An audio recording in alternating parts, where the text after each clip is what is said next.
we're heading out to the CC's Pizza. We've got a deal set up with them to where they close down at 9 o'clock and they let us have all the leftover pizzas on the buffet, and we take those pizzas out to the homeless. We've got a group of homeless people that sleep downtown at the public library, and we've also got a homeless group that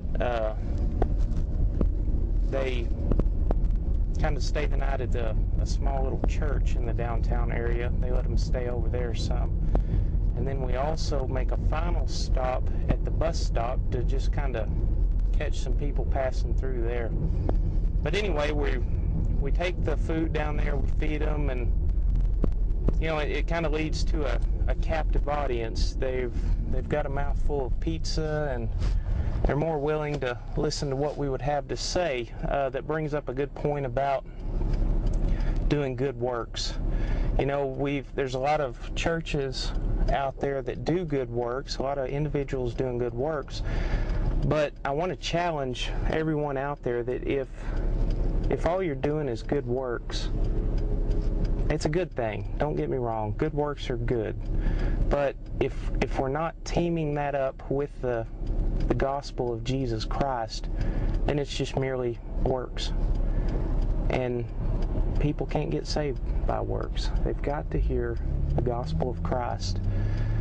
Romans 1:16 says it is, I'm not ashamed of the gospel, for it is the power of God for salvation to everyone who believes, to the Jew first, and also the Greek. So God has chosen the gospel to be his vehicle to save people, and he's chosen us to deliver that message. So if we're not out there delivering the gospel, then how do people get saved? So we need to be obedient to the command that Christ gave us to go forth into all creation, making disciples. We need to proclaim the message, proclaim the good news, proclaim salvation, forgiveness of sin, and we need to get that news out to people. But again, if it's all simply works and no gospel, it's an absolute waste of time. A lot of people aren't going to like hearing that message, but if the gospel is not being given, it is a waste of time. We picked up the pizzas, and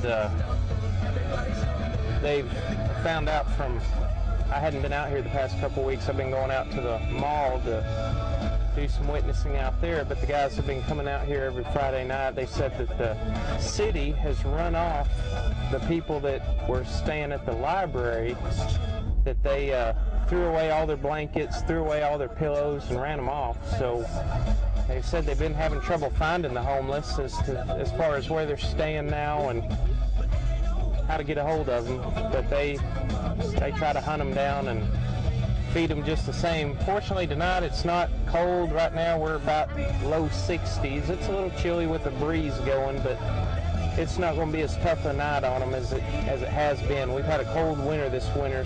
Saw a lot of single digits, 0-degree temperatures overnight, and I'm sure they're looking forward to some warmer weather.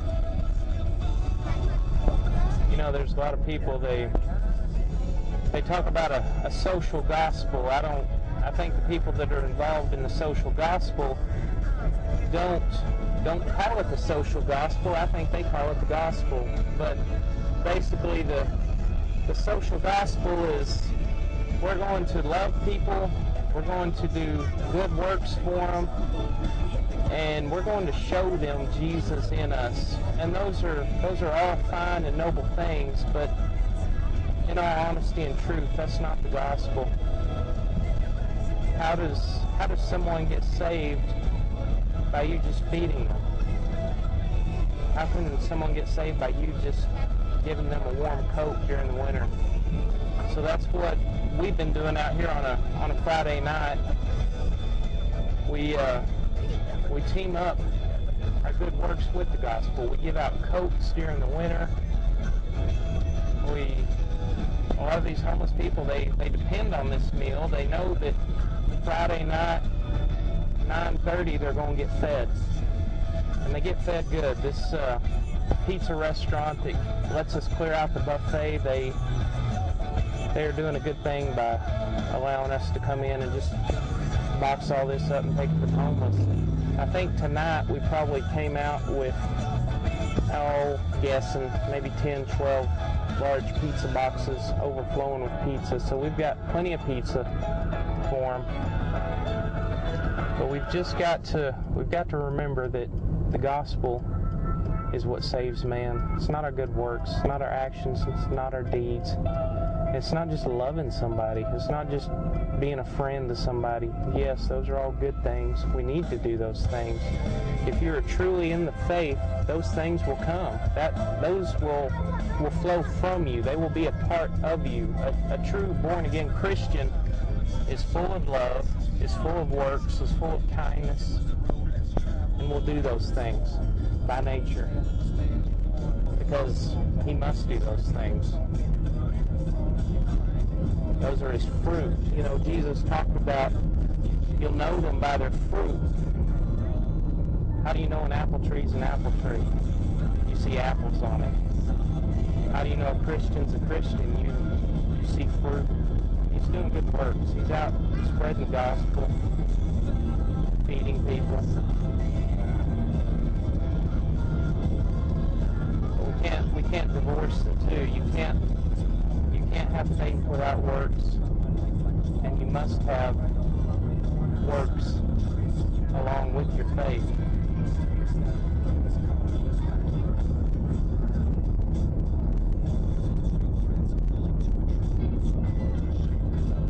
You know, the scriptures say that faith without works is dead. It is. It's dead religion. There's plenty of religious people out there that are doing good things, and it is a good thing that they do these, but we've got to include the gospel in it.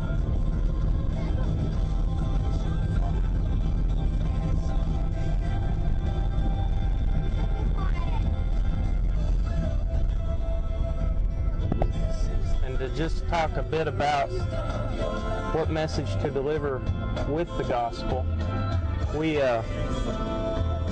One night I was talking with a homeless person.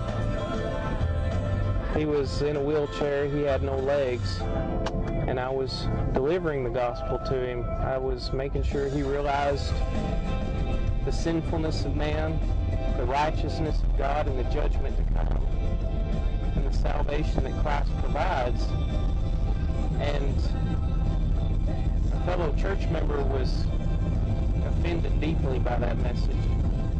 They had compassion on this homeless, legless person, which I did too, but they saw me as being cruel for pointing out this person as a sinner in God's eyes. But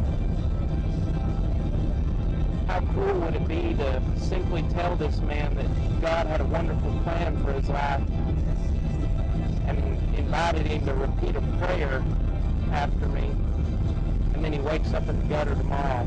Is that the wonderful plan God has for this man? To be legless and waking up in a gutter? I don't think so. The wonderful plan is that God will save you from his wrath to come. He will save you from the judgment, from the torment of damnation. And his wonderful plan is that you serve him. You look familiar to me. What's your name? Joe. Joe. I met you over there at the library one time. That's right. Okay. Right before Christmas, blues. That's right. It was colder that night, I think, or getting there. Yeah, me too.